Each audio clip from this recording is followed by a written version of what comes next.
আয়ুষকে নিয়ে দেবীমার বলা কথা শুনে চমকে গেল কুসুম। সম্পূর্ণ জানতে হলে দেখতে থাকো। গল্পের শুরুতেই দেখা যায় কুসুমের সামনেই নয়নার সাথে ফোনে কথা বলতে থাকে আয়ুষ। এমনটাই কুসুমকে বোঝানোর চেষ্টা করে আয়ুষ। আর তখনই কুসুম বলে, ছোট সাহেব কি সত্যি সত্যি কারোর সাথে তাহলে কথা বলছে? কিন্তু সেই মেয়েটাই বা কে যে এইভাবে ছোট সাহেবকে বোকা বানাচ্ছে? কারণ ওই চোখ দুটো তো আমার। কি যে হচ্ছে আমি কিছুই বুঝে উঠতে পারছি না। আর তখন কুসুমের এই রাগ দেখে আয়ুষ তো খুবই আনন্দ করতে থাকে।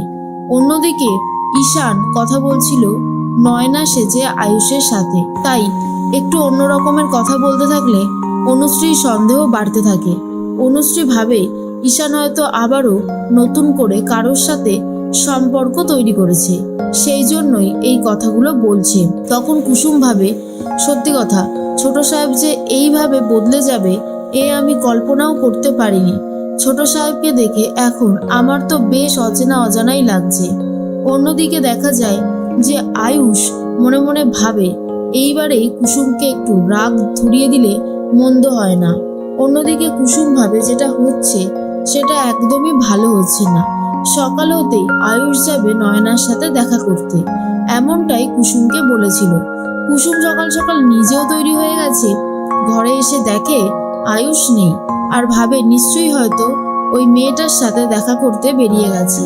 কিন্তু ছোট সাহেব নিজেও জানে না যে সে কত বড় ভুল করছে। এর মধ্যেই ঈশান চলে এসেছে আর বলে, কি হয়েছে জাদুকর? তুমি ভাইদার ঘরে দাঁড়িয়ে দাঁড়িয়ে কি ভাবছো বলো তো? কুসুম তখন বলে, কি আর ভাববো, ভাবনা চিন্তা সবকিছুই শেষ হয়ে গেছে। ছোট সাহেব কোথায় গেছে? তখনই ঈশান বলে, আরে তুমি জানো না, আজকে তো ভাইদা তার স্বপ্নের নারীর সাথে দেখা করতে গেছে। এ বাবা, তোমাকে বলেনি? কুসুম তো সবটাই জানে, কিন্তু কুসুম সেটা বুঝতে দিচ্ছে না। এরপরে ঈশান বলে, যাই হোক, আমি বরং বেরোই, বুঝলে তো, আমারও কিছু কাজ আছে। কুসুম মনে মনে ভাবে, এরকম ভাবে চলতে পারে না। আমাকে একটা ছোট সাহেবকে ফোন করতে হবে আর ফোনে কথা বলতে হবে। অন্যদিকে অনুশ্রী ঈশানের সাথে কথা বলতে থাকে আর ভাবে ঈশানের মুখ থেকে যদি কিছু বার করা যায়।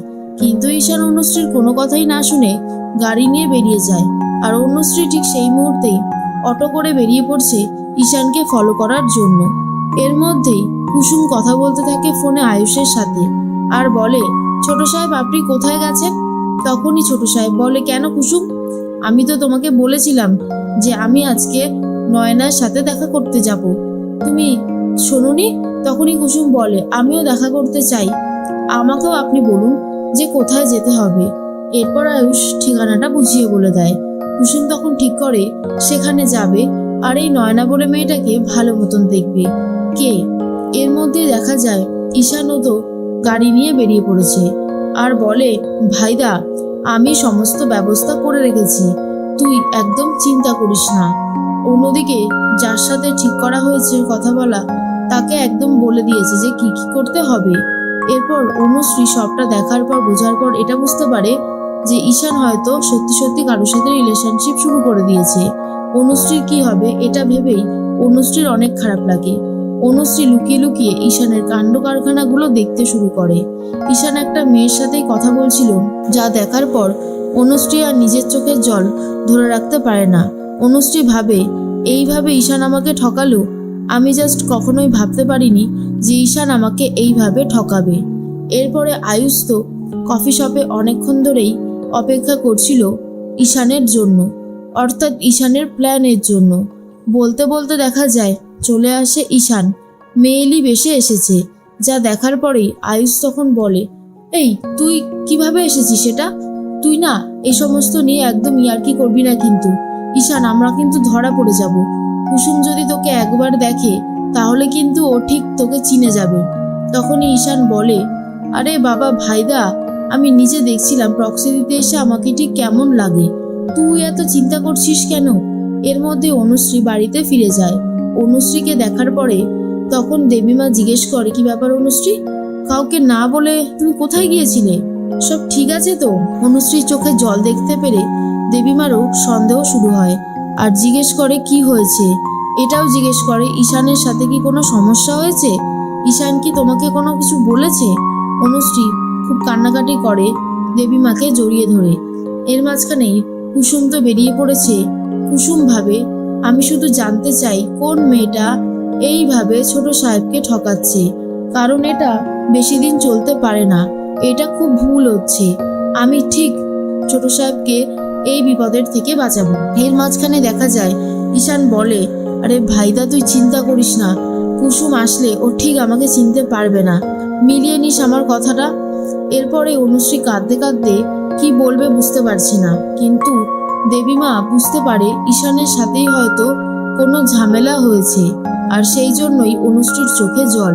কি ঝামেলা হয়েছে সেটা ঈশানের থেকেই জানবে, এমনটাই ভাবে ইন্দ্রাণী গাঙ্গুলি। এর মধ্যে কুসুম সেই কফি শপে চলে এসেছে যেখানে অলরেডি আয়ুষ অপেক্ষা করছে। আয়ুষ আর ঈশান কুসুমকে দেখে নাটক শুরু করে দেয়। ঈশান এমনভাবে আয়ুষকে জড়িয়ে ধরে, দেখে মনে হয় যেন ঠিক একটা মেয়ে আয়ুষকে জড়িয়ে ধরেছে, কিন্তু ওটা যে ঈশান সেটা এখনো বুঝে উঠতে পারেইনি কুসুম। কুসুম এসব দৃশ্য দেখার পরে আরো বেশি করে রেগে যায় আর ভাবে কিভাবে নিজের মেজাজকে সামলাবে। যেটা দেখছে সেটা তো তার দেখার কথা ছিলই না। আয়ুষ তখন বলে, কুসুম মনে হচ্ছে রেগে যাচ্ছে ঈশান। ঈশান তখন বলে, আরে রাগ দে দে ভাইদা, ও রেগে যাবে তারপরেই তো সবকিছু হবে নাকি।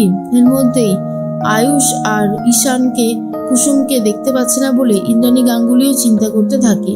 কুসুম যখন বাড়ি ফিরে যায় তখনই ইন্দ্রাণী গাঙ্গুলি কুসুমকে কয়েকটা কথা বলে আর বলে, কুসুম তুমি আয়ুষের নতুন জীবন দিয়েছো ঠিকই, আয়ুষকে বাঁচিয়েছো ঠিকই, কিন্তু এমন কিছু করো না যাতে মালিক আর কাজের লোকের সম্পর্কটা নষ্ট হয়ে যায়। তোমার অধিকারটুকু তুমি নিশ্চয়ই জানো কুসুম।